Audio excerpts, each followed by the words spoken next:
Umrala cable ચોરીની ટોળકીનો કર્યો પર્દાફાશ, 7 આરોપી ઝડપાયા।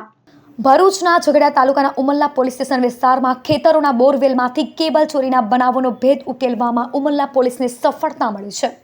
પોલીસે કેબલ ચોરીમાં સંડોવાયેલી ટોળકીના 7 આરોપીઓને ઝડપી પાડી ચોરીનો મુદ્દામાલ તેમજ ગુનામાં ઉપયોગમાં લેવાયેલી મોટરસાયકલ કબજે કરી છે।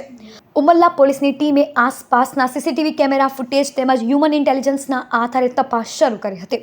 આ તપાસ દરમિયાન બાતમી મળી હતી કે ઇન્દોર ગામની સીમમાં આવેલા ખેતરોના કુવાના બોરવેલમાંથી કેબલની ચોરી બામલ્લા ગામના કેટલાક શખ્સોએ કરી છે। બાતમીના આધારે પોલીસે બામલ્લા ગામે તપાસ હાથ ધરી કૌશિકભાઈ નરેશભાઈ વસાવા અને સંદીપભાઈ મેલસિંહભાઈ વસાવાને ઝડપી લીધા હતા।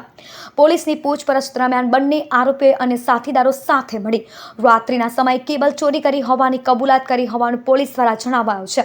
વધુ તપાસમાં પોલીસે કુલ 7 આરોપીઓને ઝડપી પાડ્યા છે। પકડાયેલા આરોપીમાં કૌશિકભાઈ નરેશભાઈ વસાવા, સંદીપભાઈ મેલસિંહભાઈ વસાવા, અલ્કેશભાઈ અમૃતભાઈ વસાવા, પિયુષભાઈ રતિલાલ વસાવા, મનેશભાઈ લક્કડિયાભાઈ વસાવા, અંકિતભાઈ ભરતભાઈ વસાવા અને રાહુલભાઈ શિવાભાઈ મૌર્યનો સમાવેશ થાય છે। પોલીસે આરોપીઓ પાસેથી ગુનામાં ચોરી કરાયેલ કેબલ સહિતનો મુદ્દામાલ તથા ચોરી માટે ઉપયોગમાં લેવાયેલી મોટરસાયકલ કબજે કરી કાયદેસરની કાર્યવાહી હાથ ધરી છે। આ સમગ્ર કાર્યવાહી ઉમરલા પોલીસની ટીમ દ્વારા કરવામાં આવી હતી।